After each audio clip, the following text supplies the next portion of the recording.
Who is dumber on U.S. tariffs? Is it Doug Ford or is it David Eby? When I say who is dumber on U.S. tariffs, I mean TV ads versus digital ads. Yeah, we're going to be talking about that next up on the show. And we're also going to be talking about a few other topics that are not quite related to tariffs, but it could be a piggyback off of it. So stay tuned. I mean, tariffs are a tax. Who wants tax? I don't want tax. I mean, in my opinion, I don't want tax. Hello, everyone, and welcome to PWD Allies podcast. My name is Brent Frain. I'm the host, coming to you from Victoria, British Columbia. And joining me today, as always, is Neil Matheson from Newton, British Columbia. It's kind of an overcast morning here in Victoria. I always give the little brief weather forecast before we start the show. It's a little bit of a chill in the air, but nothing much. Fall is here. Leaves are falling. It's beautiful. The trees are they nice and blossomed. And yeah, it's not too bad of a day. We got through Halloween. I hope everybody enjoyed the Halloween intro that I gave. Actually, I was just thinking about this morning. That was pretty funny. Actually, I love Yeah, doing no, it's those good. things. Just not taking life so seriously, just kind of winging it, and that's what we do on the show too.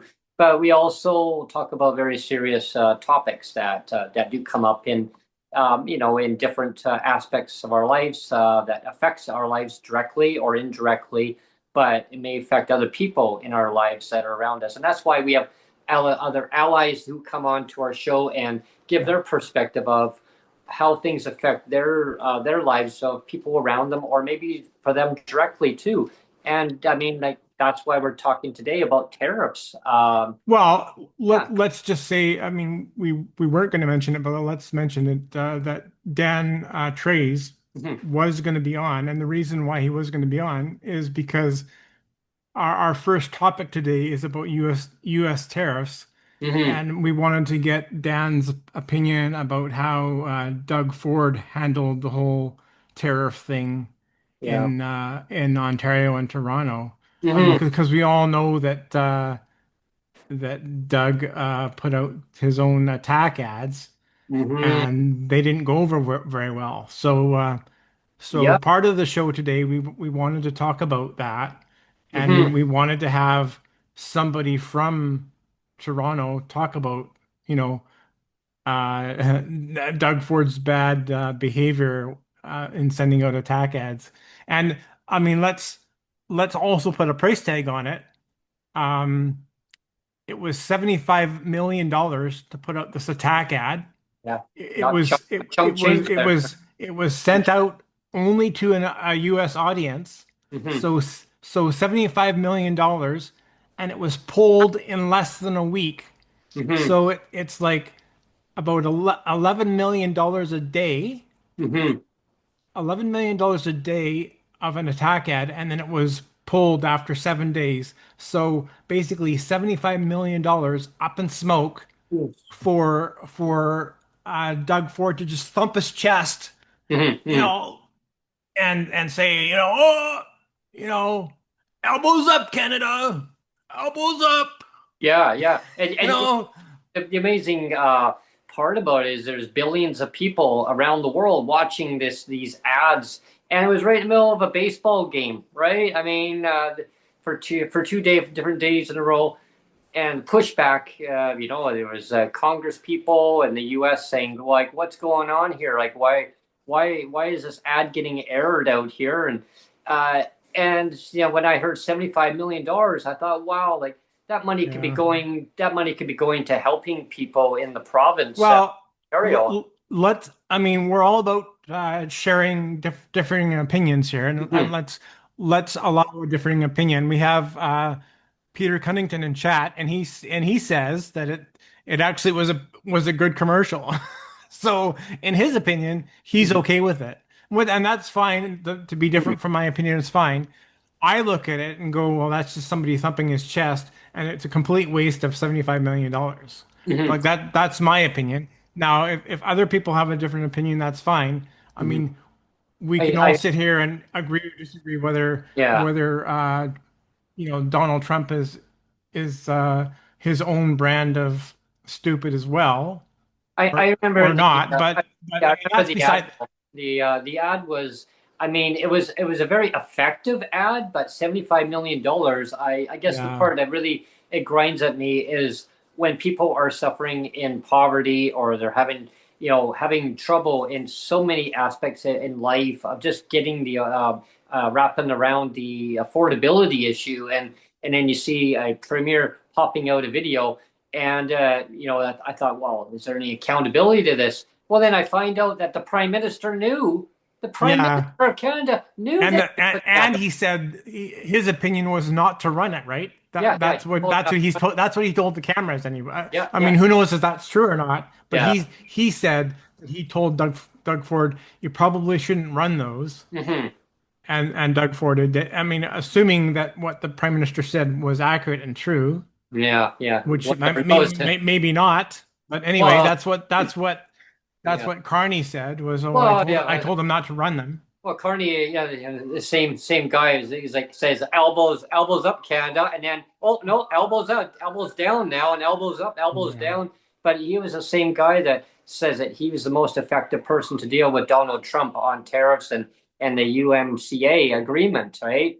Yeah. And it's just been a whole ball game back and forth, like kick the hot potato. Yeah, your turn, your turn. Well, and here is where it really bothers me is you have Exhibit A of Doug Ford and Mhm. his failed I'm going to call it failed ad because it got pulled after 7 days. So Mhm. basically $75 million up in smoke for him to Mhm. thump his chest, right?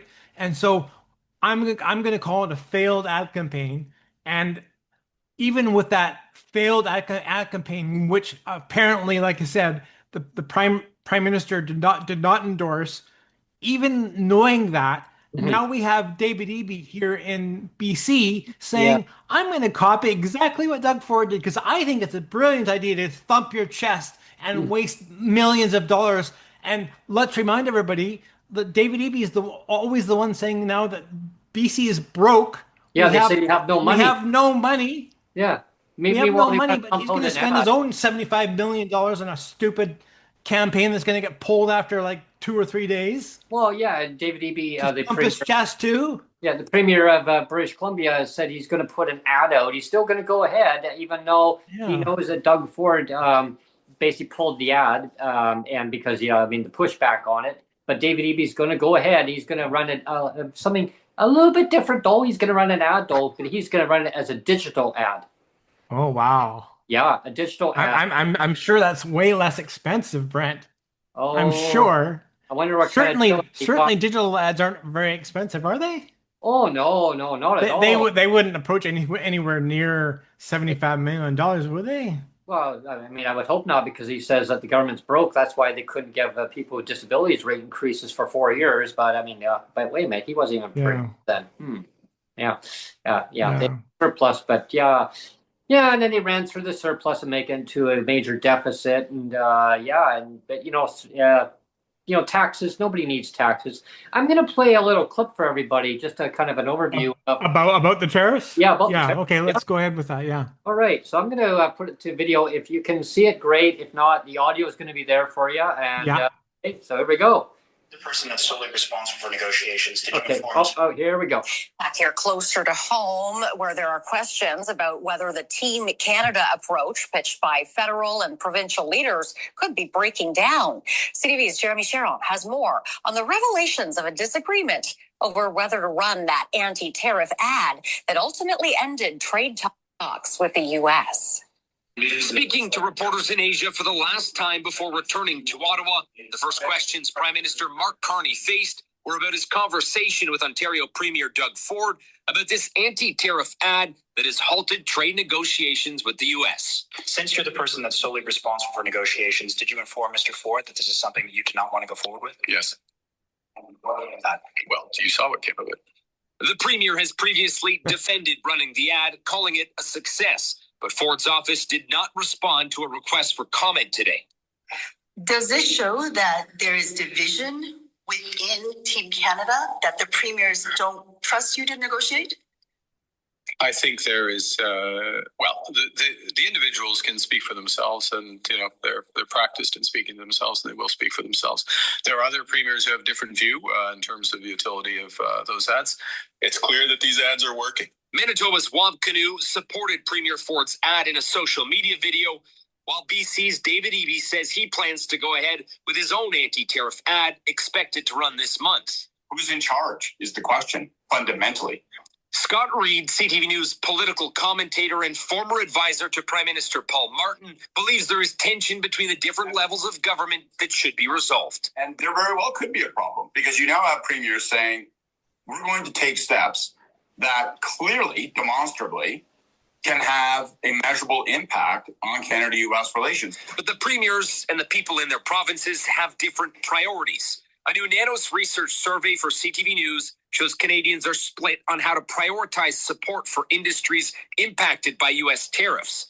Agriculture ranked the highest. The auto sector was a close second, with softwood lumber, then aluminum rounding out the list. For Mark Carney, as Prime Minister, he's got to do a lot of political juggling right now.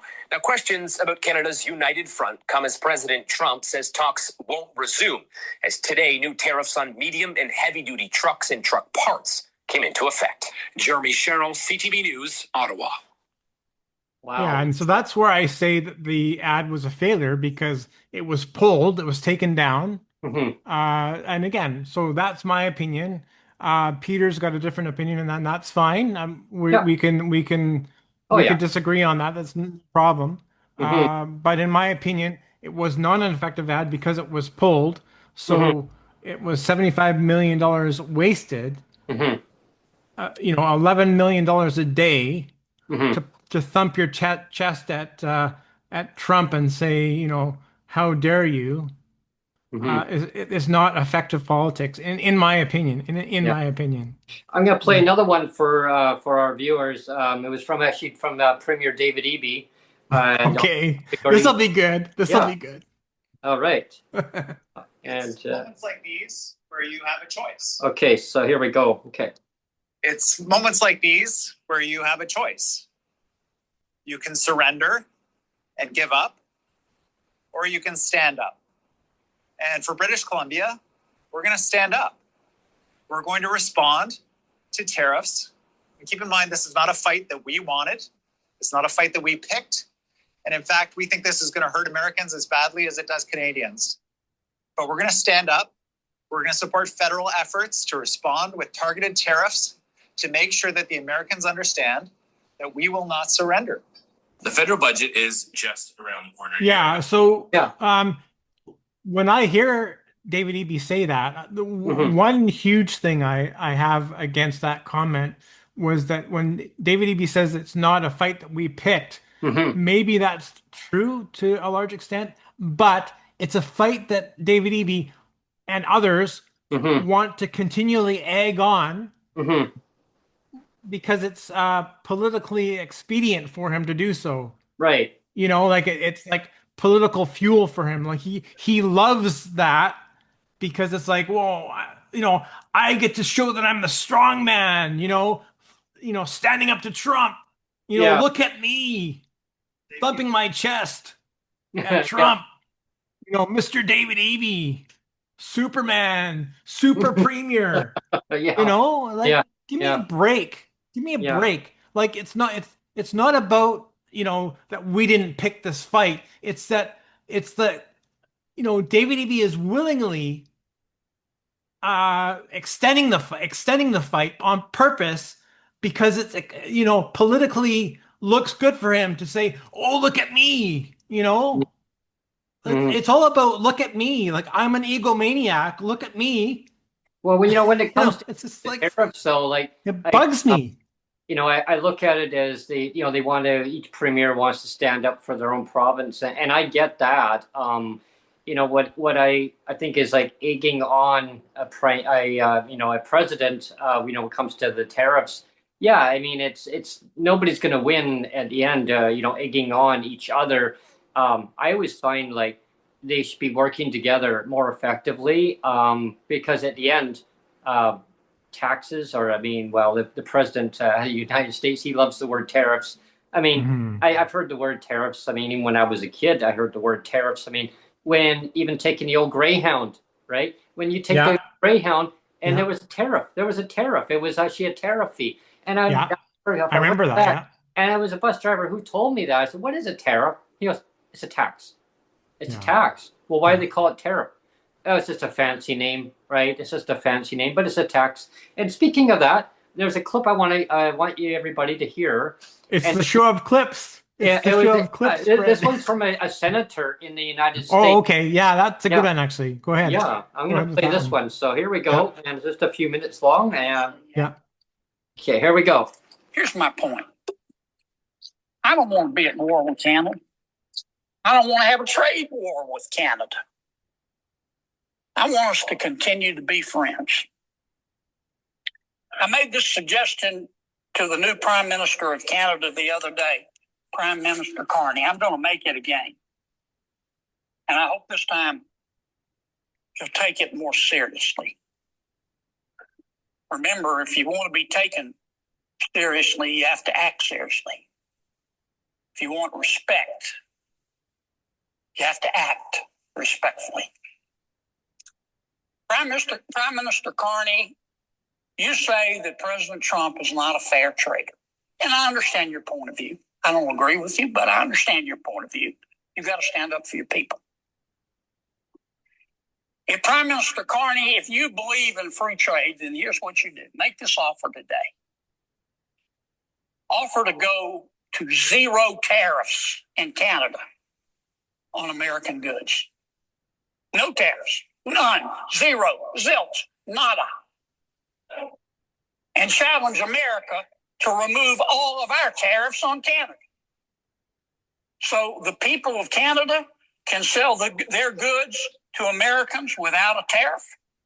And the people of America can sell their goods to our friends in Canada without a tariff. Zero tariffs. Let Canadian businesses and American businesses compete. Competition makes all of us better. That's one of the shared values that we have with our friends in Canada. Let American businesses and Canadian businesses go at it in a friendly, competitive way, and may the best price and the best product win. That's fair trade. That's free trade. And if Prime Minister Carney, if he wants fair trade and free trade, he will make that offer. And I don't speak for President Trump, but I'll certainly encourage President Trump to accept that offer, and I think he will. There's a way to stop this trade war. It's just to remove the tariffs on both sides. Remember what Mama Gump said? Stupid is as stupid does. Let's don't be stupid. Stupid is as stupid does. Let's don't have a trade war. Let's continue to be friends. Let's get rid of these tariffs. Mr. President, I suggest the absence of a quorum. Did you know that? My mama always told me life is like a box of chocolates. You never know what you're going to get. Yeah, I remember that one. Yeah, but it's like stupid is as stupid does. That's why we did. That's why I did the title of Dumb and Dumber. Like, who is dumber? Is it Doug Ford for waiting in and wasting $75 million on an ad campaign, or is it going to be David Eby that's going to wade in as well and waste countless millions? Who knows? To thump his chest as well. Well, here's another part that kind of adds on to like tariffs. The part that really just grinds me is hearing about there's these trade barriers within the provinces still. Like right now, because Canada is having to deal with the tariffs and the U.S. is having to deal with the tariffs from Canada back and forth. Even though they say, they dropped tariffs. Mark Carney says he dropped the tariffs to the U.S. No. I mean, there's still tariffs. I mean, Yeah. and I agree. I mean, nobody should be paying tariffs at all. Like, there should not be any taxes on either side, right? I mean, Yeah. The going back to the Ronald Reagan, that clip that was out there. If I can find it, I'll pop it on there in just a few Yeah, moments. I think everybody has seen They might have seen that already. some of the ad already Yeah. because it was pretty obvious. Anyway, I did want to follow up because Peter did follow up. Peter Cunnington followed up. He said, well, he does agree that it was a waste of money because it was pulled quickly, the Ford ads. But also we have a comment from Mama Inga, and and she says, so when do we get to thump our chest at David Eby? Well, So that's a good comment. I love that comment. yeah, exactly. Yeah. And part of it is that the trade agreements, between the provinces too. Like, that's like a tariff. That's like a tax on each province too. And so, Yeah. the country can blame the U.S. all they want on tariffs. Well, there's all that tariffs on our provinces from each province to each jurisdiction. If they were to remove those tariffs or taxes and have free trade within the country, because that's how it's supposed to be in the first place anyway. Yeah.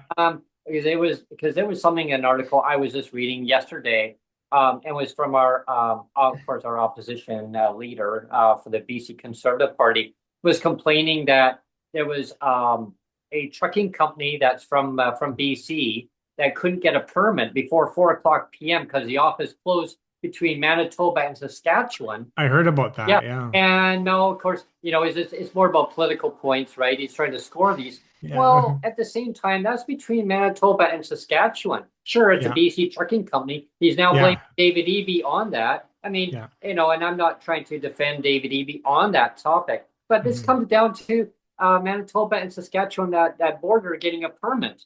Now, it shouldn't that between Alberta, Manitoba, and Saskatchewan to make sure that free trade goes all the way through our country. And I mean, personally, in my opinion, I think that, I know that David Eby, our premier in BC, is reaching out to Ottawa saying, help, please, because our softwood lumber. I mean, we were talking this morning, I heard the news. I'm not sure anybody was watching the news this morning, but they were saying that potentially we could get up to 55% tariffs on our softwood lumber because of the U.S. tariffs. Yeah. Now, and I agree with David on this part where, it would be beyond detrimental. Like, it's going to be catastrophic to our forestry industry in BC. So, Mark Carney, you need to negotiate, send your people to negotiate with some kind of financial relief to BC to help out in the meantime while these tariffs are in effect between Canada and the U.S.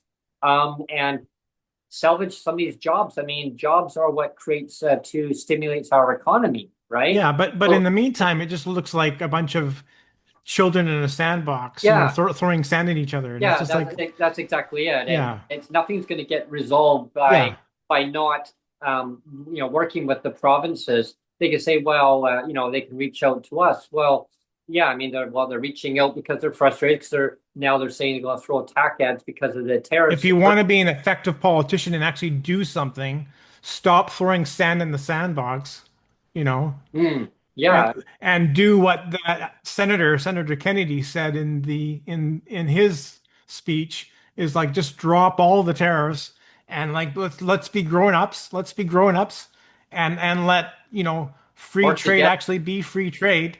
And competition, open competition, be open competition. That's what it should be. A free market, system, right? It's like looking back in, like, I can go back in our time machine and I mean, maybe people can relate to this, but I remember going back, looking when I went with my mom and stuff. We went into the U.S. and did some shopping way back in the early 1990s. My gosh. The dollar was at par. Actually, the Canadian dollar was you actually got more. I remember that too. I remember that too. You got the U.S. dollar. One time in history. Yeah, exactly. Yeah. And then that almost reminded me like a free trade. Like, the dollar was at par. Yeah, it was at par, or actually a little bit better. Yeah. Yeah, it was actually even better. And now our dollar is weakening. Why? Because of all the friction that's going on. Yeah. you know, people say, well, the cost of everything is going up. Yes, it has, but there's more to than just the tariffs on it. And I'll get into that on another episode, on another podcast, because I learned about all this stuff about intermodal Yeah.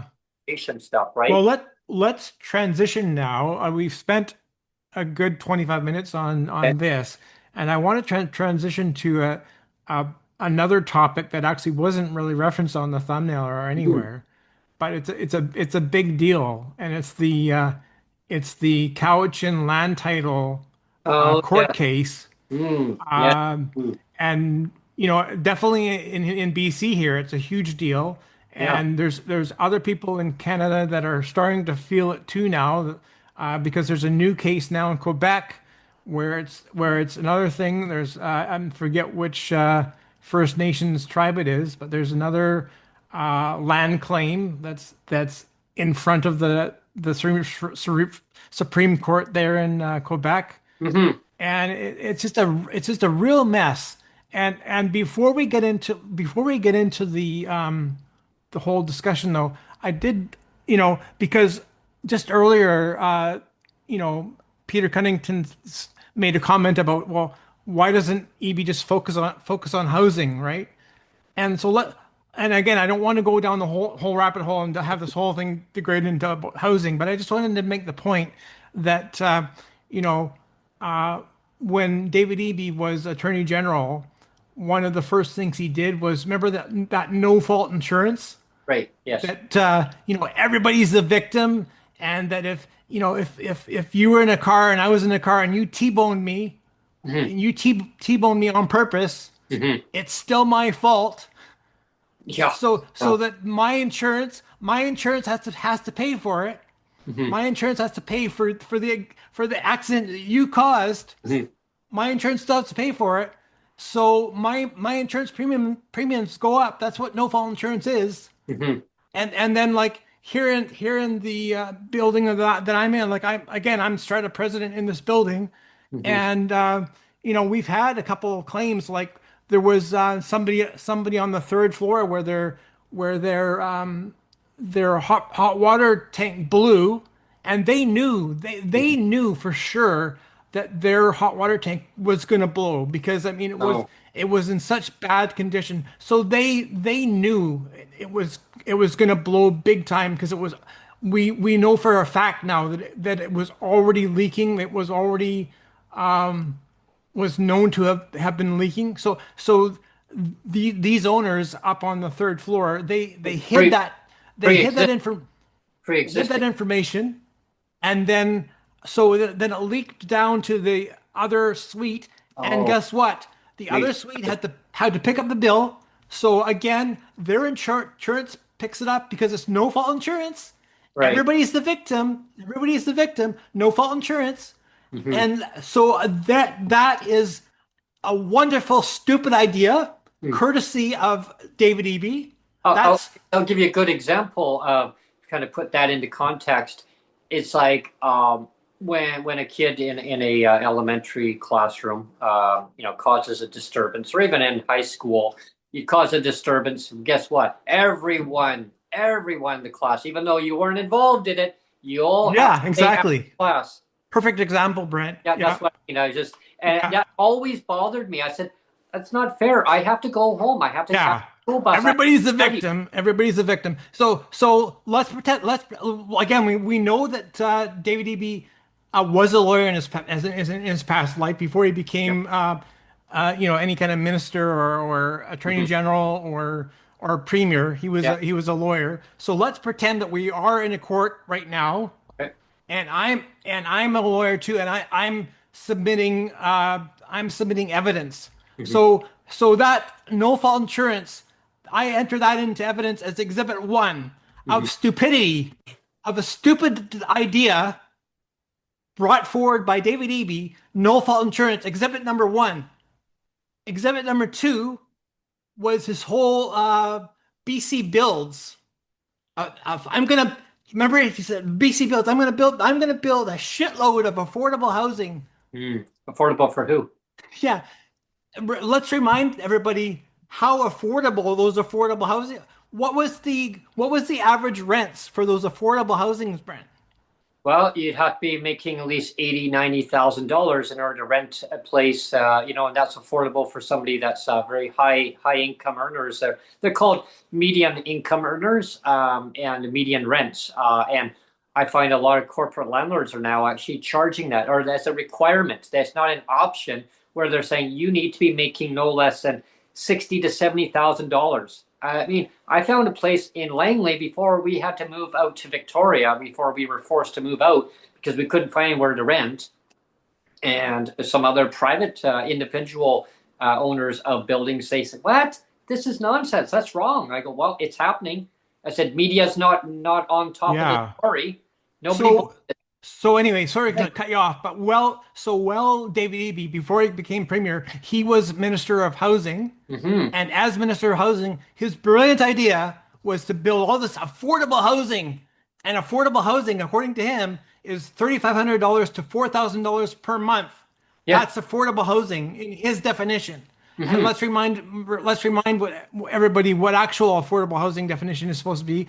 RGI, which is rent geared to income, is targeted at what, Brent? What's the official target for rent geared to income housing? It should actually be toward people's income. If you're lower income, 30%. Yeah, 30%. That's the official 30%, right? And that's what it should be targeted to the individual. It shouldn't be to a household. It should be the individual, because what happens, Neil, and to our listeners, is it displaces other people in your household. Yeah. So if it's based on the household, now if you got maybe if you have a household of 5 people, okay, and say 3 of those people are making excess income, well, guess what?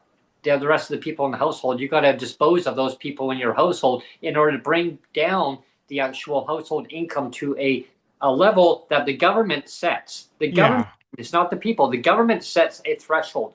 And it was at one time, it was around 20, I believe it was $26,000 at one time. It went to 30. Right. And now, I mean, in reality, it should be well over 40 or 50, because people's income go up. Yeah, and let's not turn this into a whole other podcast. But I just wanted to make the point. Just in the comparison. I mean, because I'm submitting evidence. I'm pretending that I'm a lawyer. I'm submitting evidence to the court. Exhibit number 1 was no fault insurance, an idea from David Eby. Stupid idea number 1. Stupid idea number 1. Stupid idea number 2 was BC Builds, affordable housing at $4,000 a month.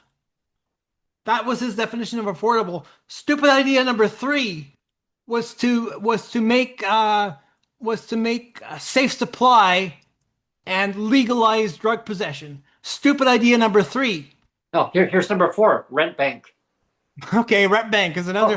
Rent bank. If you don't have the money already, and I was talking to my corporate manager about this one, everybody. Okay, and so I read from a corporate manager. I said about a rent bank. Okay, and this came from a manager. Okay, so if you can't afford the rent already, and you're on low income or you're on a fixed income, how are you going to pay back from the rent bank? So the rent bank in BC states that the BC government came out with, well, it's no interest, it's a loan, it's no interest, and you pay it back. Well, how do you pay it back when you have no money? And what they do is they'll give you a damage deposit. They'll give you your first. Don't talk sense, Brent. Yeah, but they'll stop talking sense, Brent. Yeah, they'll give you your damage deposit. What are you doing, your first Brent? month rent. But how do you pay it back when the rents are so high and you can't even afford your current rent? How dare you talk sense, Brent? I guess you have to get a different loan from a cash store, maybe to go there and get a loan to go and pay off that one. So now you're okay, so let's get back on topic here, Brent. So again, I'm the lawyer. I'm submitting evidence. We've gone through stupid idea 1, 2, 3, 4. So now we're on stupid idea number 5, and this one takes the cake. And we're talking about the Cowichan land deal now. This is stupid idea number 5. Again, this is a hot tamale topic. David Eby's fingerprints are all over this. Stupid idea number 5 is the Cowichan land deal. And so let's talk about how stupid that is, Brent. And before, like, I want to be clear, like, and I'll say it 2 or 3 times over if we have to. I am not going to be sitting here attacking the Cowichan First Nations tribe. Yeah. I will say it again. You and I will not be on here attacking the Cowichan First Nations tribe. This is not about that. No. This is all about attacking the stupidity, the absolute brain dead stupidity of every level of government, federal, provincial, city governments, even. Like everybody's brain dead, Brent. Everybody's brain dead. I mean, I have to say it. Everybody's brain dead. I mean, let's get into it. Like for people that don't know, this court case, it was Cowichan tribes versus Canada. And again, I am not going to throw Cowichan tribes under the bus here. It's not about that. It's about throwing government under the bus because they're the stupid idiots. I've got a clip here. Did you want? I'll play. Is it the one from Carolyn? Sure, that's a good one. Yeah, let's go ahead. All right. That one. Okay. So Caroline, let's start with you. What did you think of this whole situation? Oh, we have to flip the. Oh, hang on. Whoops. You have to flip your orientation there, Brent. Oh, there it is. It didn't flip over. Yeah, I just realized that my screen didn't flip. I'm going to. So Caroline, let's start with you. What did you think of this whole situation? They presented it to the residents in Richmond at a town hall. Was that a good thing to do? I think the more you can inform citizens, the better. And the citizens have every right to be worried and concerned. So what happened with the Cowichan case is the court declared Aboriginal title over an area of land in Richmond, as you said, and that included private property. That's the first time a court has ever done that, declaring Aboriginal title over private property. So this raises a whole bunch of questions. But what we're starting to see is the impacts of that. So Aboriginal title confers exclusive use of the land, and fee simple title or private property title also confers the exclusive ability to determine how the land is used, managed, and occupied. Right. So when you declare that over the same piece of land, you're kind of running into an almost inevitable kind of conflict or confrontation if the interests don't align. It was the first time, of course, recognized this. As I said, it is not the first time this has been done, though. The BC government, David Eby being the premier, announced the Haida recognition agreement, the Haida recognition agreement over Haida-Gwaii, which did the same thing. That was referenced in the court case, in the Cowichan case. So there's reason to think that government policy actually led us, at least partly, to this place. So it's interesting to see the BC government kind of try to separate themselves from this decision when they set a policy precedent that was actually referenced in the case as showing how Aboriginal title and private property could coexist, when in fact there's a lot of legal questions around that. Well, the blame game seems to be being passed around for sure. Each group saying, well, it wasn't our job to let people know. And did the government do enough here, Brittany, to let people know? They did nothing, really. Yeah, I think that they did nothing. Yes. Say no. I mean, look, politically, this is the last thing that Premier Eby wanted to have to deal with today. There is a win only for the BC Conservatives and one BC here in this issue. I mean, as you just shared, Jennifer. There's a ton of on-the-ground fallout in Richmond. But I think more concerning to government is going to be the broad sort of fallout province-wide. Polling is showing this week that voters are tuned into this issue at a disproportionately high rate. Over 50% of British Columbians are paying attention to this. And this is a really complex issue, so that's not typical. Furthermore, I think what would probably be the most unfortunate part that we're seeing in the polling is how many voters, and a lot of them are landowners themselves, view this as a potential risk to the reconciliation agenda more broadly. And so, it's definitely not something that David Eby was hoping to deal with today. And that is a key thing here, reconciliation and the effect on it, or the fallout. I guess, what are you hearing? Yeah, I mean, and Brittany raises a good point. David Eby doesn't want to be dealing with this right now, but he certainly did set the policy precedent for it. In the Haida-Gwaii case, he set the policy precedent. Hear that. The overlay. He set the precedent. Private property. In the Cowichan case, we're seeing why this isn't going to work. The judge actually said the parts of the Land Titles Act that protect, that enshrine and protect your right as a private property owner do not apply in Aboriginal title areas. She actually said that in her ruling. So the kind of wild part about all of this is that knowing what the Cowichan decision had said in that regard, the Premier and his government then went and actually sought a consent order from a judge in the Haida case, essentially constitutionalizing that agreement. So it's very hard to undo those problematic aspects of it. So in one court, they're saying Aboriginal title and private property cannot coexist. That's what they're saying about Cowichan. They're in another court saying Aboriginal title and private property can coexist. So you can forgive the public for being really confused. And I think this is all a product of just a series of decisions by this government that have been characterized by secrecy and a willingness to mislead the public on the nature of what they're really doing on this front. Yeah. So the big thing in here is again, for me, the mic drop is the secrecy of the whole thing. Because let's go back. This case, it's Cowichan Tribes versus Canada is the title for the court case, and the decision came down on August 7th of 2025. So fairly recently, that's when the decision was done. But this court case dates back 11 years. 11 years, and it was 513 days in court. 11 years and 513 days in court. And how many of the general public knew that this was going on for 11 years and 513 days in court? How many general public knew that up until a week ago? I know. I didn't know. Zero knew. Up until a week ago or a few days ago, nobody knew about it. Nobody. So 11 years. So the BC NDP in BC has been in power since 2017. We're in 2025. We're November 2nd already of 2025. Wow. So 8 years. So 11 years. So that would have been, that's back in 2014. That would have been under the BC Liberal Party. Yeah.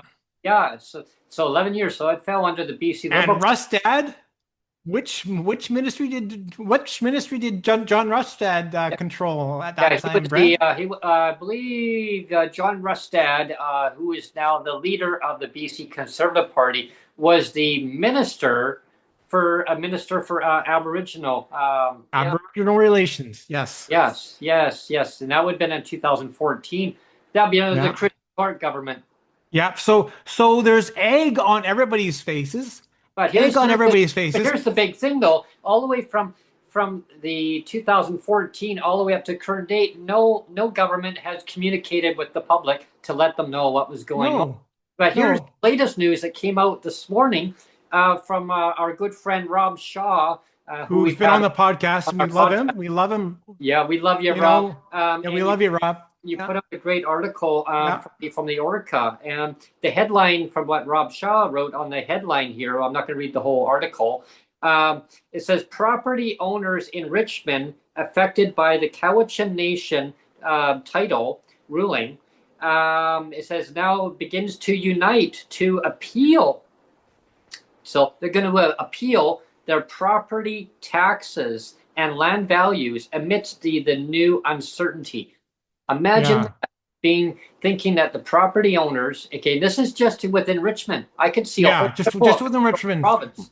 It's like if we had a map of the whole province, the whole province is a whole bunch of contested areas of Aboriginal title, First Nation title, and there's all these tribes that are not even sure amongst themselves of who owns what. Yeah, they're all fighting over, like, all these other tribes are fighting over, like, who owns what.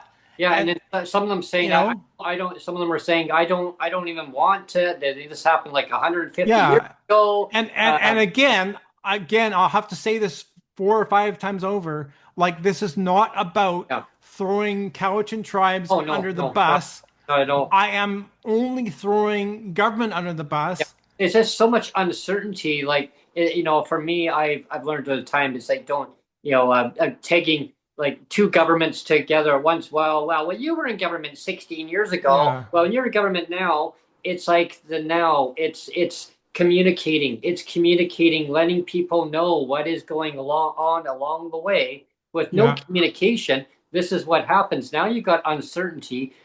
Who Yeah. owns what? Who do you own that? No, I don't own that. Maybe I support reconciliation. I know you Yeah. support Yeah. reconciliation, Brent. There was another video that we could have played. There's lots of videos we could have played, but there was one person that, and off the top of my head, I don't know who it was, but there was one video that played where the guy said that he fully supports reconciliation, and he says that, you know, everybody in BC almost unanimously supports reconciliation, but what we weren't told was that reconciliation would come at the cost of owners that have private property rights.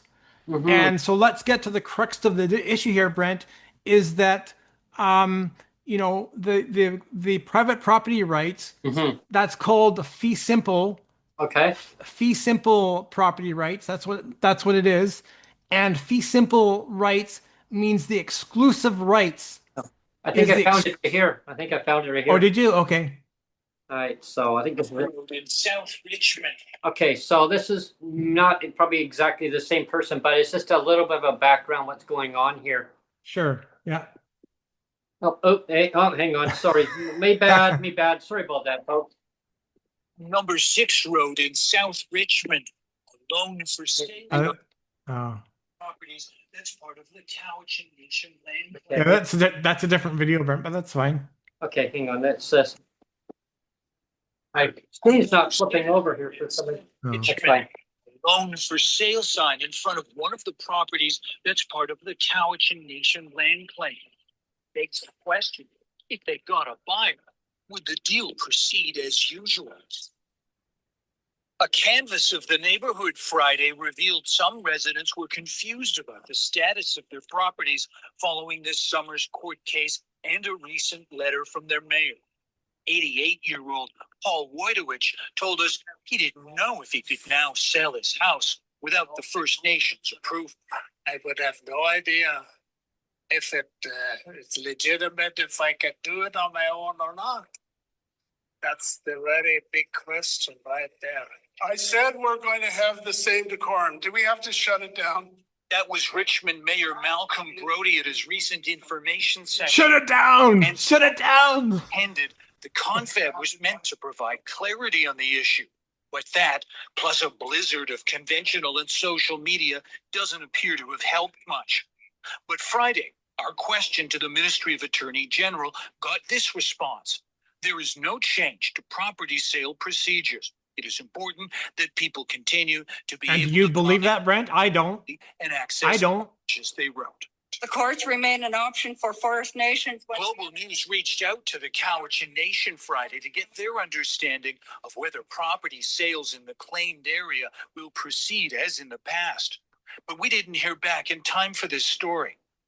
Details about the situation there are being followed closely by people across the province, according to pollster Shachi Curl. They see it as potentially sweeping, serious, in that it could have a broader impact on private property rights in the province. Back on number 6 Road, assurances from Victoria are welcome, though not necessarily comforting.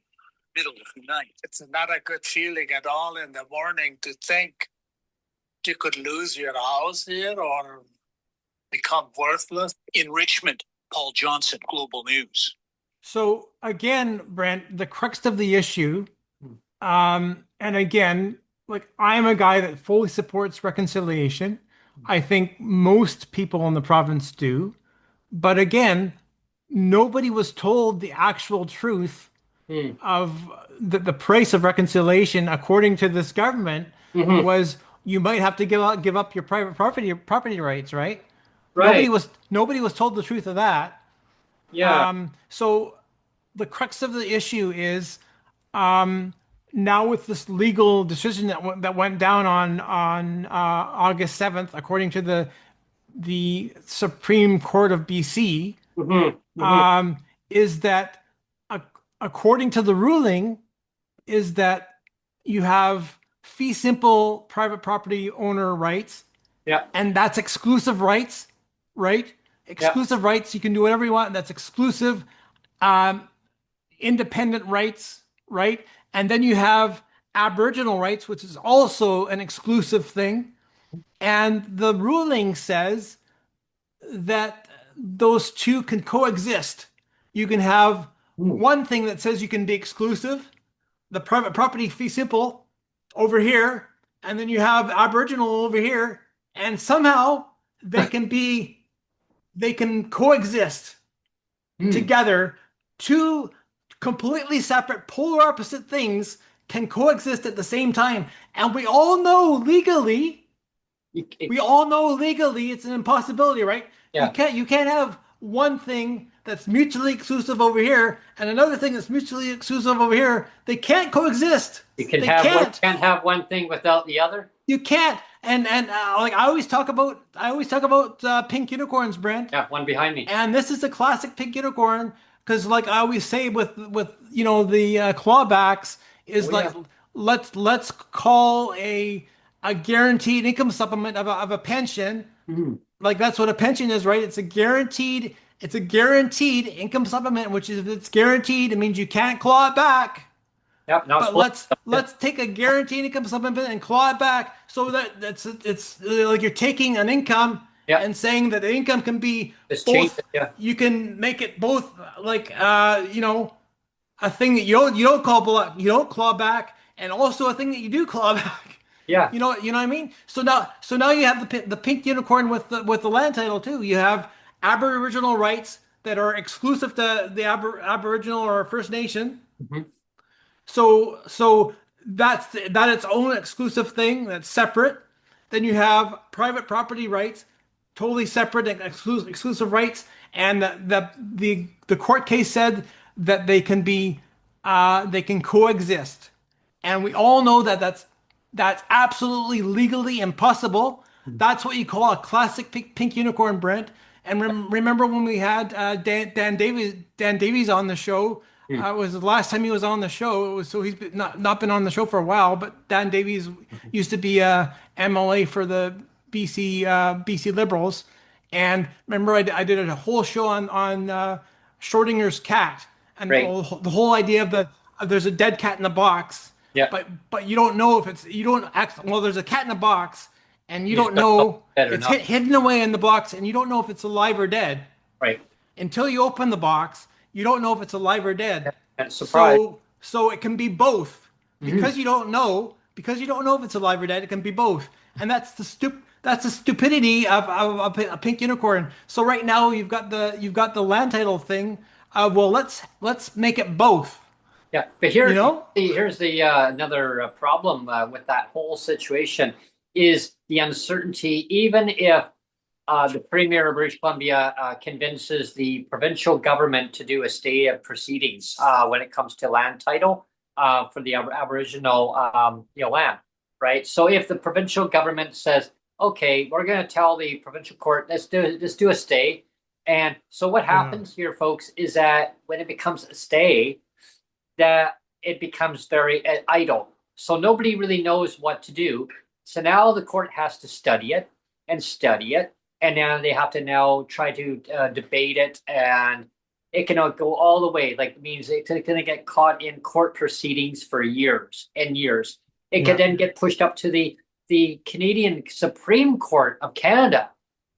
So now it's going to get even more messier. If it goes all the way up to that, it could be months, few years, could be 7 years, could be 10 years. They're saying it could be at least up to 10 years. Yeah, exactly. And we talked about pink unicorns. Guess who doesn't deal in pink unicorns, Brent? Guess who doesn't deal in pink unicorns? The government. The banks.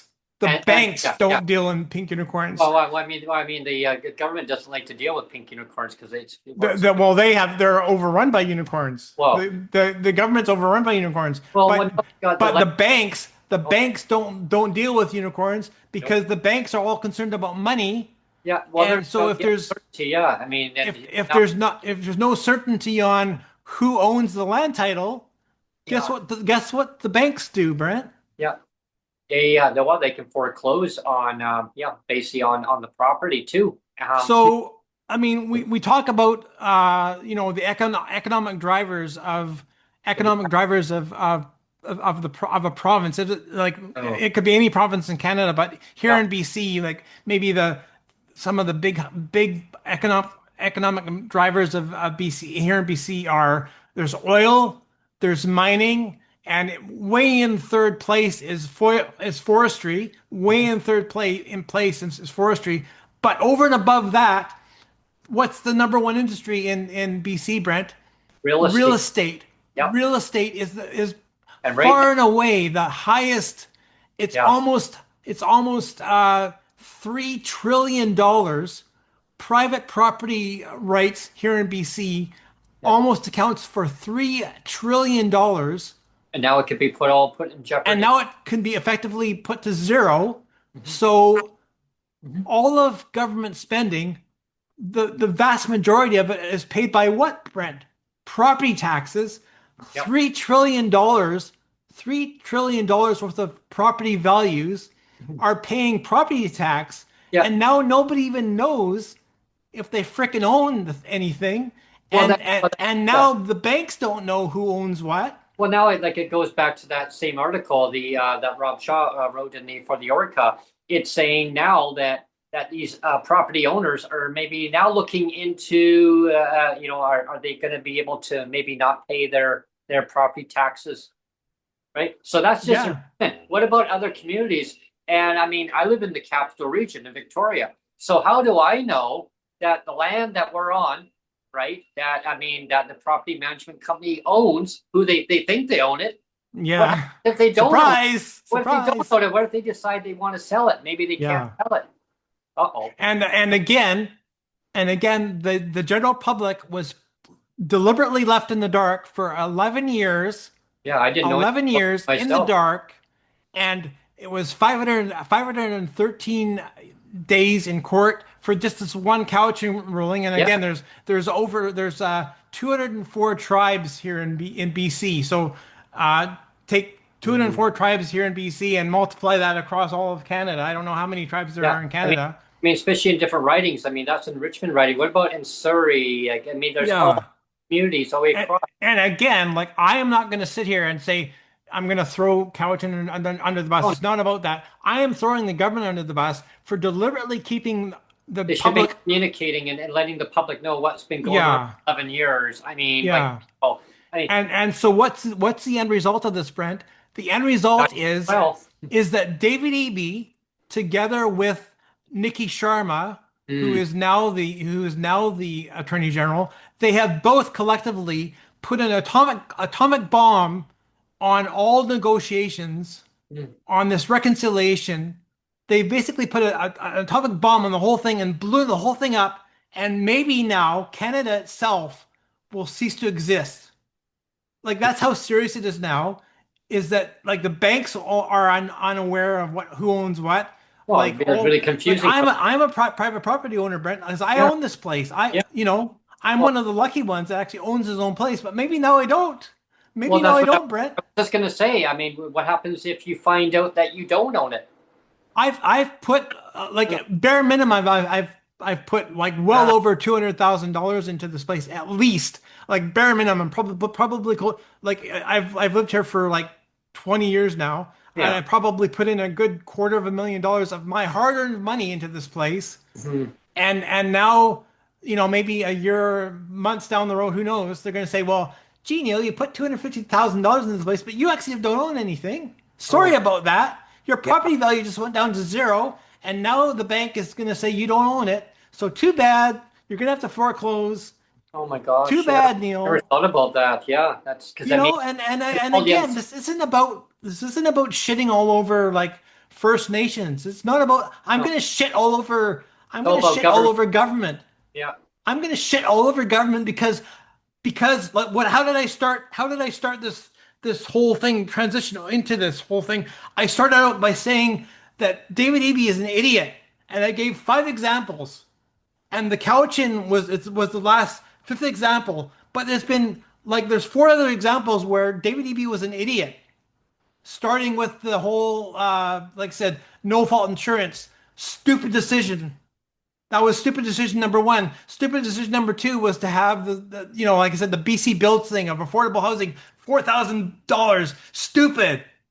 Have like safe supply, free drugs for everybody. Stupid.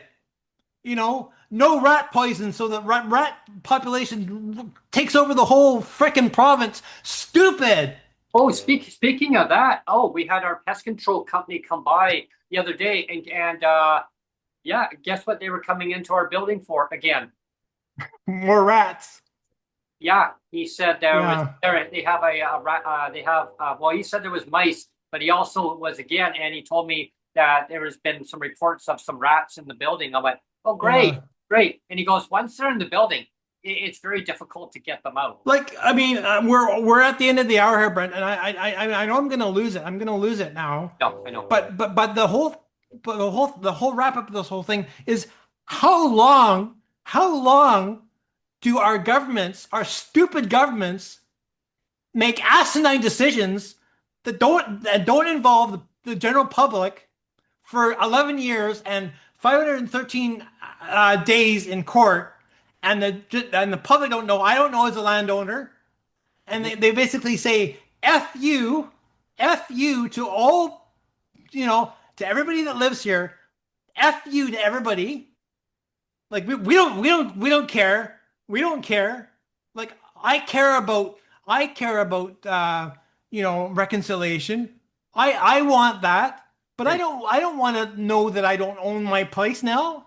Well, yeah, I mean, it creates so much anxiety and stress. I mean, for property owners. I mean, and just for the general public in general, because what about? And here's another part I'm going to throw into the mix here too, which the media never likes to talk about people with disabilities or seniors. No. Like, well, more seniors, but people with disabilities that are seniors. I mean, they have disabilities when you're not a senior. I mean, it's like not putting a label. Okay, and then don't get me wrong, everybody. Like, I'm not putting like the label saying, okay, you have to be a senior before they recognize you. But what I'm saying in general, I find that media, they need to now.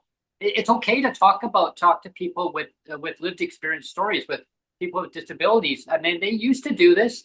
They used to do this in BC Yeah. a lot before. Then all of a sudden, as soon as that FOI garbage got thrown in, the reporters now, they cost them a lot of money to try to get to do a news story, because they have to spend the journalists have to spend a lot of money out of their own pocket to basically do a news story.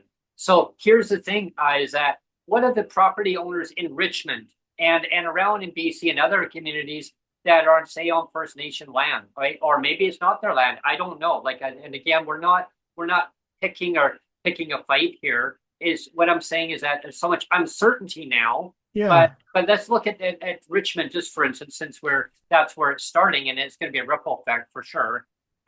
What if the property owner has a person there in their home, they're renting out maybe their basement suite, maybe it's actually on commercial land, maybe it's an apartment building that's actually on their land, because there's even think about all the business owners. Yeah, like that's what I mean. Everybody that owns a business, Yeah. like even somebody like McDonald's. Yeah, If exactly. McDonald's finds out, oh, I'm sorry, Yeah. you're on contested land, Yeah. all these McDonald's are going to start shutting down. Yeah, that's what I mean. Or- If a person's renting, so, the BC government only allows people with disabilities $500 maximum shelter, right?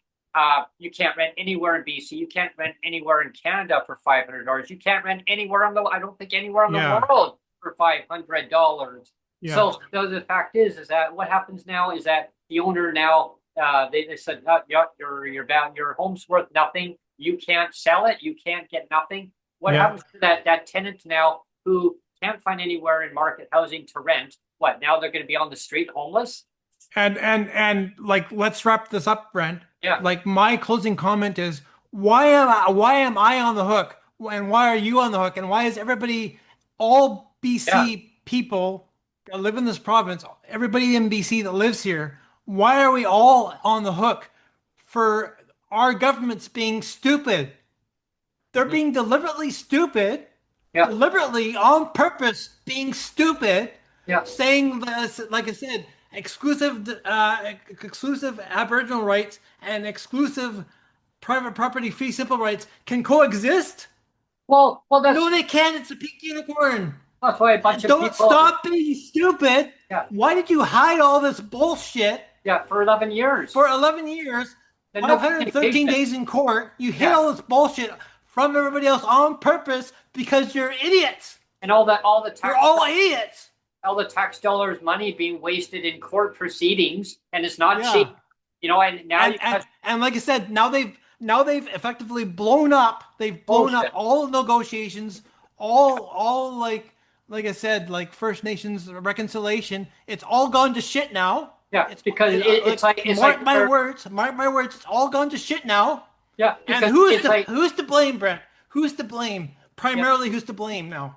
Well, I mean, it's like us living in this building. Like I was talking to some of our other fellow tenants in our building, and they got to hear about this land issue also. And that's what when I mentioned Victoria, like, how do we know that our owner who owns our building, what if they want to sell? They can't sell. Now I got other tenants in my building that I live in. They're all freaking out now because what happens that all of a sudden, they're told, oh yeah, by the way, you can't rent here anymore because the owner doesn't own this building anymore. You're all evicted. Where do we go? Like, where do we go? Do we go out of province government? Do we go to out of province? Maybe a different province where I don't know. It doesn't have the same controversial situation. Like, do we go and camp at your place, MLA? Like, is your land, is your home? Maybe your home is actually in jeopardy. I hope David Evy's home gets taken away from him. Maybe they could rent. Maybe he won't care because their- he's already got millions PWD. anyway. But and that's another kind of a piggyback show that we could Yeah. talk on regarding. Apparently, the MLAs now they voted that they could actually raise their shelter allowance to actually. Oh man! Again, they're going to raise it again. Well, they basically made a ruling that they can actually go and rent out their condo. Oh, that's right too. They can rent That'll out. be another show. That'll be our next podcast. Shit. Yeah. That's incredible, isn't it? Yeah, I heard about that. They have all this free room and board. They are like this allowance, and then they can take the allowance and then rent out. Yeah, rent it out to the place using their allowance, and then basically double bill. Yeah, double dip. They're basically double dipping. They can do that now. $2,500 allowance they get. Meanwhile, they get PWD maximum $500. So they can basically earn up to $5,000 if they rent it out now. Yeah, a classic double dip. I mean, and so again, my closing comment is you can't teach stupid. You can't teach stupid. Like this whole show was about Dumb and Dumber, and this whole Cowichan deal, like I said, is the dumbest. It's the epitome of dumb, because like that pink unicorn behind your head, Brent. You can't have two exclusive things. You can't have an Aboriginal title. You can't have a fee simple title, and they can't coexist legally. They cannot coexist. And David Eby is the architect of this bullshit. David Eby and Nikki Sharma are the architects of this bullshit. And for some reason, we have to put up with the bullshit because they're so stupid, Brent. Oh, yes. And why should we be the victims of stupid? Yeah. It's like that senator said. Yeah, you can't fix stupid. Yeah. Anyway, let's end on a later note of back to the box of chocolates. Life is like a box of chocolates when we Life hit is like a box of chocolates. When we hit 11:11 a.m. and we're actually the time right now technically would be what, 12:11. It would be 12:11. We're actually 11:11 now. So adjusting to the time change again, back and forth, and that'll be. Anyway, I feel like I popped a blood vessel in my brain, Brent, and so I felt like I was screaming through the whole episode. But it bugs me how stupid. Like, we're talking all levels of government. All levels of government have deliberately done this. They've deliberately hidden the truth from the voting public. Remember, we always let's harken back to John Horgan. And again, we're not going to start a whole nother podcast, but let's harken back to John Horgan. What was one of the things that John Horgan used to always say? He said The legislature is the people's house. The legislature is the people's house. Yep. But guess what? Under David Eby and Nikki Sharma and company, the people's house, the BC legislature, is now David Eby's personal dog and pony show. It's his own clown show of let's fall over each other and let's like do all this bullshit behind people's backs and not tell the people that own this legislature, this people's house. Let's not tell the people what we're doing. Let's not tell the people what we're doing. See, the People's House, you know, in BC is in Victoria, and you know, they always say that the you know, people were welcome to come in there, all walks of life. But apparently we're not welcome, Brent. Yeah, exactly. Apparently we're not. One of the there's an individual in the community here, a couple of them that I ran into recently. One of them just said, you know, do you know there's anywhere to rent?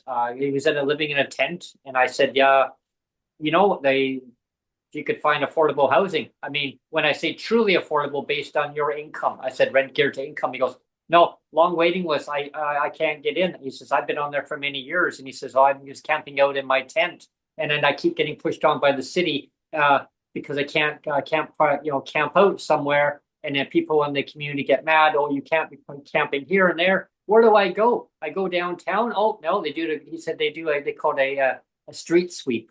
And they got rid of all his belongings before they threw them in the garbage can. And I said, oh my gosh, I'm so sorry. He goes, those are my belongings. He says, I had my own home. I had to move out. He says, you know why? Because it was rat infested. He had rats, cockroaches, silverfish, bed bugs. He said, you name it. He says, I lost my home, no fault of my own. And it was a slumlord who refused to basically get, you know, professional cleaners in there to go in and actually use industrial cleaning and just sweep them right out, right? You have to, in order to get them out, you got to use industrial stuff to get them completely out, all that stuff. Anyway, long story short was, I said to him, why don't you go to the BC legislature and set up a meeting and go and talk to the minister? And you know what he told me? I tried. They wouldn't let him in the people's house. He said, they wouldn't let me, I'm a homeless person. They wouldn't let me in the people's house because they said I looked grungy. The people's house, the BC legislature now, the people's house is David Eby's own personal dog and pony show. It's his own personal dog and pony show where he can do whatever he wants. He doesn't have to be accountable for anything or any stupid decision that he's done. I just listed 5 stupid decisions he's done, and we can keep going. I can list a whole bunch more. I limited myself to 5. But I wanted to throw that little part in there about a homeless individual. Really nice guy, like super nice guy. You know, he said he had trades all his life. He hurt himself. He injured himself along the way. And now, he's just, his life is his life. He says, and I can't change who I am. But society seems to think that we need to mold our way because what government says, that's how it goes. He goes, look, I tried going to people's house. They didn't want to deal with me. And I'm like, I'm sorry, go to your MLA's office. Oh, I tried. People's house isn't the people's house anymore, Brent. They told me to get out of his MLA's office. They said there's nothing they can do for him. BC, British Columbia will soon not be British Columbia anymore. And Canada will not be Canada. And this is not hyperbole, Brent. I am not talking hyperbole. I am talking realism and truth right now because, like behind your head, pink unicorns are alive and real because government says that 2 things that directly oppose each other can be true. I think 2 things that can directly oppose each other can be true at the same time. How stupid is that, Brent? How stupid is that? But that's the stupid reality that we live in because our governments are stupid on purpose. They don't communicate and let the public know what's going on. And let's punch out anyway. Like I'm going to blow another blood vessel here, Brent. But Anyway, I hope everyone enjoyed today's podcast. Stay tuned to our rant and rave session. Will be coming up. This was a rant and rave session. We blended into a rant and rave. I should have called it rant and rave. But there's so many things that we pile into. These topics were very important. It makes me so upset, Brent. That our governments can just kind of run roughshod over like I didn't give Years. I didn't give a number, but I could, is that that 6% of BC population is made up of Aboriginal First Nation people and tribes. 6%. Wow. And so that's significant. And again, all those people are entitled to reconciliation fully. I endorse it. Like let's finish off by saying that I endorse all these negotiations and reconciliation. I endorse it fully. But now all of the stupid mistakes that David Eby has done, that John Rustad did as Aboriginal minister, that Nikki Sharma is now doing with, you can have two land titles be coexist. I mean, that's just complete BS, pink unicorn bullshit. Well, I was like I say, again, and in my opinion is that I believe that communication is solid. It's gold. Like you got to communicate with the public, let them know. Yeah, maybe it's going through a court proceeding, but communicate, let people know, the public know what's going on. Yeah, so like I said, you have 6% of all people in BC are Aboriginal First Nations, and God bless them. Again, this wasn't about throwing them under the bus, but if you have 6% being First Nation, that means you have 94% that aren't, and our government deliberately left out the 94% and said, screw it. Who cares about the 94%, Brent? Who cares about the 94%, Neil? Especially when I say the 94% don't matter. The 94% don't matter. So much uncertainty that they've created. I don't see it ending well anytime soon, because they have taken an atomic bomb. They have taken an atomic bomb to reconciliation now. They have taken an atomic bomb to reconciliation now, and it all falls on the shoulders of David Eby and Nikki Sharma now. It's their mess. They created it. And is it any surprise? It is any surprise that David Eby's fingerprints are all over this? No, it's not. No, it's not. Not to me, it's not. Because like I said, I can give a whole laundry list of stupid that David Eby has done. This is the last example. This is the most current example of stupid, but it's certainly not going to be the last example of stupid. Oh yeah, and the thing is that just recently David Eby also said that there was possibly could be you didn't want to call it an early election, he said, right? Because something about they did a vote or something again. I was like, well, what is this? Well, it's something to do with the transmission line or something all the way up to the North Coast. Yeah. Yeah, and they voted it through anyway, and they didn't. Well, I tell you, if the BC government had told the truth about this 11 years ago with this Cowichan thing, if they had told the truth about it, guess what? The BC NDP government we have now, they wouldn't have a slim majority. They would be back down to 2 seats. Remember in 2001 or 2002 when they were down to 2 seats, they were 1 or 2 seats. They got wiped out. And I mean, David Eby, if he had told the truth, which he should have told the truth. If he had told the truth to everybody that, oh well, you're the homes that you own, you might not own them. Too bad. If he had told the truth, he would have been down to 2 seats or less. Yeah, he would have been down to 2 seats or less if he had told the truth. So of course he's not going to tell the truth. It'd be a good look for sure. Of course he's not going to tell the truth, Brent, because pink unicorns exist. You can have 2 things exist at the same time. Well, Be simple and Aboriginal, and they can coexist. Apparently, according to government. Yeah, they don't like to communicate. I find that with governments, they need to learn to communicate, listen to the constituents, what matters most in their constituency. And it's like out of touch. It's like, oh, well, talk to so-and-so. And then you talk to so-and-so. Yeah, not my job. Go and talk to so-and-so. And it's pass the buck back and forth. Yeah. And or the legislature, oh yeah, your voices aren't being heard in there. Why are they not being heard? Why are they not being heard in the people's house? Because they don't care? Yeah. The government makes sure that our voices aren't heard because they only cater to the 1%, or they only cater to the 6%. Yeah. Or whatever it is. They don't cater to the 99%. They don't cater to the 94%. They cater to the 1%. They cater to the 6%. Well, it's like when we had before. Here's a mic drop.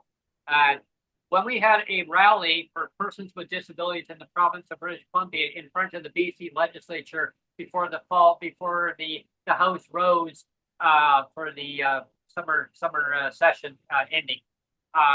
We had a big rally in front of the BC legislature. We had some awesome speakers that were there, including myself. I basically gave a presentation. Awesome speaker, including myself. Including myself. Well, yeah, I don't want to pat myself on the back. But what I'm saying is that, like, I gave a speech there too, and our Minister of Social Development and Poverty Reduction, Minister Malcolmson, gave a speech. The leader of the Green Party at the time basically gave a speech. There was many speeches that were given, but one thing that stood out from that meeting, I call it a meeting, was our voices are not being heard in the people's house. No, they're not. And I said, why?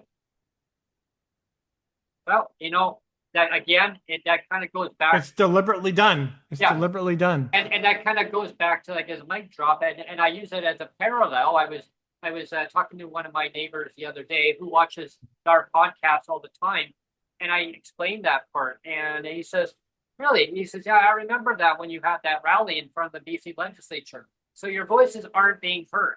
I go, no. And he goes, you told me that your voice, the late Premier John Horgan had told you guys that he was the only voice at the table. Yeah. Again, so everybody use that as a parallel. He was the only voice at the table that he wanted to advocate to have the $300 going forward. Man, I wish I could go back to John Horgan again. I wish I could. I wish I could. So go back. bad. Like, can we please resurrect John Horgan? Yeah, I mean, and get rid of the idiot that's our premier right now. I remember the day when he said, "Just squirrel the money away, you guys." To Sonia and myself, squirrel the money away. Sonia goes, "I can't squirrel it away. We're paying higher rent." Well, everybody, we were paying high rent, but it was manageable because we had the COVID supplement. And John says, "Well, once it's in, they're not going to take it away." He said, "Like they may take away some, but are going to advocate to have it permanently going." Ultimately, they did get rid of it all. Yeah, and so but we were anyway, able let's punch out Brent. Yeah, but we were able to keep our place, but we lost it because the government paid for it, right? Yeah. Anyway, well, thank you very much, everybody. Like I said, I feel like I'm going to blow a couple blood vessels now, but I hope you all enjoy your day. Please subscribe, like, and share the content as usual. If you really like the content, buy us a coffee. You hit the like button down there, and we're really. If you really like it when I go off. Yeah, when Neil blows a gasket and blows a couple. Yeah. No, but seriously, I mean, you can't fix stupid, like Dumb and Dumber, like the thumbnail. Yeah, you can't fix stupid. I mean, and just to keep everybody in the dark for 11 years and 513 days in court, and it's like, let's not tell the 94% of British Columbia. Let's not tell the 94%. Let's keep it all secret. Wow, that's terrible. It's just so stupid, so stupid. And I did not vote. I did not vote. Just again, on public record, I did not vote for David Eby because I'm not stupid. So I didn't vote for David Eby. But all those people that did, I hope when the next election comes around again, I hope people are not stupid. I sincerely hope that people aren't stupid. And if you vote for stupid, that's what you get. You get stupid. When you vote for stupid, you get stupid. Well, there was a lot of people. And I, for one, did not vote for stupid. There was a lot of people that I know around my community, and I'm not going to point fingers on who, but there was a lot that did not vote for the BC NDP last election. And also, why? I'll give you, before we do another mic drop here, and then go, is that the government did not run with raising the rates for persons with disabilities. Yeah. And that really hurt them a lot. They only put it in their platform about a CDB. That's a federal program. Let's take credit for a federal program. Yeah, that most people aren't going to get. And like, I don't get it. You don't get it. Yeah, a learning lesson for the BC NDP. Communicate. Let people know that, hey, we are citizens. Recognize people with disabilities. No fault of our own. Everybody's going to become a senior eventually. Is that how we treat people with disabilities? You say, well, we have to recognize seniors, right? Yes, seniors have disabilities too. They may be prevalent, they may be not. They still have disabilities, or they can affect people's lives in so many ways. But we don't just alienate people because they have disabilities. Oh, they don't vote, so they don't count. Yeah. But you know what? Yes, we do vote. And what about the 94% of homeowners? Exactly. Do they not count now too? And what about their family members too? They vote too. Vote too. Yeah. I tell you, But according to the government, they only deal with the 1% population or the 6% population. They don't deal with the 99% or the 94%. It's all about either the 1% or the 6%, Brent. It's all catering to the 1% or 6%. Yeah, but nobody between. Yeah. Yeah, no learning lesson. It's either 1% or 6%. So it's all about learning lessons going forward from governments to communicate and let the public know what's going on. Because if you don't include everybody, this is what happens, and it's not going to do well. Maybe my second mic drop will be like there's going to be massive fallout of this, and like I predict that there's going to be people with pitchforks and torches and pointy sticks. Like we are literally going to have a civil war of taxpayers on the lawn of the legislature with pointy sticks, with torches. Not going to end well. And it's not going to end well. Nope. It's not going to end well. No, it's not. Because I already said that our whole economy is built upon $3 trillion worth of real estate. And with this bonehead, stupid, brain-dead decision, they've thrown away $3 trillion worth of property tax.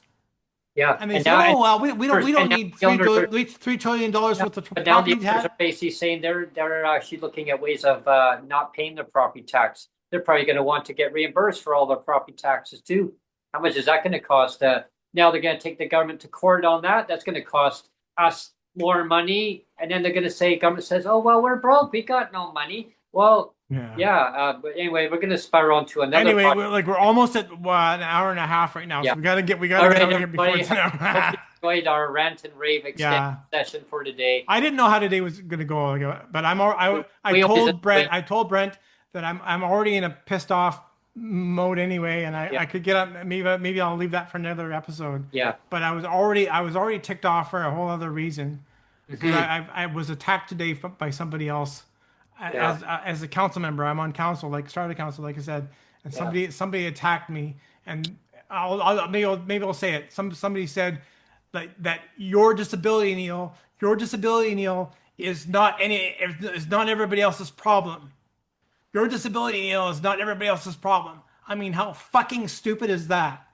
And so, sorry, Neil, that you went through that. As a person on Strata Council, as the Strata president, I have to put up with bullshit like that.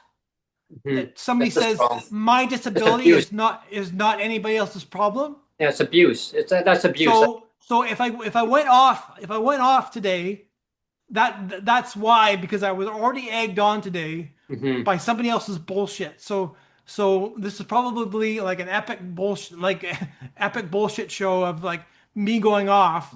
But that's why, because somebody said that my disability is not everybody else's problem, because that person is an absolute numbskull. Anyway, now I'll punch out. Yeah, I want to thank everybody here for tuning in, and definitely there's so many aspects in life that can just trigger. It causes a whole domino effect, and it really, I think, like I say so many times, I mentioned in today's podcast, it's all about communication, and that's the rhythm of what the narrative that I was spinning out there. It's a learning lesson is to communicate with people, because elections are elections. But if you don't communicate and if you promise things, deliver on promises. Don't run with a federal program that's not going to, that you know damn well, you know that most people living with disabilities are not going to get a federal frickin' program that was designed to fail. And then you got to jump through all these goddamn hoops over and over and over. And you might get the $200 if you can prove that your household income is $0. Hello. I mean, the federal government, whoever wrote that goddamn script, you're fired. You're fired. Okay. And BC, I was, all my neighbors, they didn't vote for the NDP. Yeah. You know why? Because as soon as they heard that CDB was actually in the platform, they said that's federal. What are they doing for people with disabilities in BC? I go, nothing. But like I said, I hope next go around, whenever that is, I hope people remember. Like, don't vote for stupid. Like I didn't. My neighbors who voted for the NDP for 46 freaking years and said, never again. Never again. Yeah. They said until they respect people with disabilities and seniors. So that's a learning lesson. Listen to lived experience. If you don't listen to it and you don't want to comply, this is what happens, right? Well, and again, don't cater to the 1%. Don't cater to the 6%. Cater to the 100%. Cater to the 100%, not the 1%, We're all not the 6%. citizens of BC and we're citizens of Canada. Treat people with respect and dignity. Raise the rates up to a livable amount, because I tell you, like, I'm really worrying that eventually we are going to have to move out of where we're living.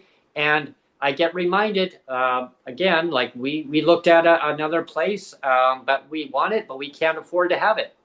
It's like one of those things on the top shelf. You're looking in a grocery store. I want that. I can't reach it. You're not allowed to have nice things, Brent. And that's what the manager said. Eventually, your rent is going to keep going up and up and up and up, because we're going to keep increasing it. If the government won't give you money to cover that cost and tie it to rate of inflation, you're going to be homeless. I said, and she says, I'm sorry, I don't mean to scare you, Brent, but the reality is you guys will be homeless if the government doesn't increase your income, unless you go onto a very long waiting list for BC housing. But at the same time, you go on a waiting list. Well, in the in-between time, how are you going to pay your rent when it keeps going up? You're going to be homeless first, and then you can get into BC housing. Yeah. Yeah. Again, thank you everyone for. There's a last comment from Miss Hellraiser, and hi, Miss Hellraiser, and she says, we're raising some hell today. We're getting the F out of BC ASAP. Yeah, and I wish that people's PWD files were transferable to other provinces, because right now I know somebody that is in my personal life that moved out of BC that lives in Ontario now, because that person could not afford to live in BC. So this is what's happening. The government. Are you going to do that to PWD also? Are you going to do that to people so they can go to other provinces? Talk to our. Maybe they want everybody to leave the province. Yeah, I mean, talk to our guests that we had. Maybe Canada does want to just blow up the country and just take an atomic bomb to everything and just blow everything up. Yeah, and again, that's the end result of all this. This whole thing is not going to go away. I said, you're going to get people with pointy sticks, with torches, with pitchforks, showing up on the lawn of the legislature, saying, "No more bullshit, please. No more bullshit, please." Yeah. I'll meet you along the way. Yeah. Okay. Anyway, we're going to. Thank you, everyone. I hope you enjoy your day, and please, like I said before, subscribe, like, and share. Have a great day, and we'll see you on the next show.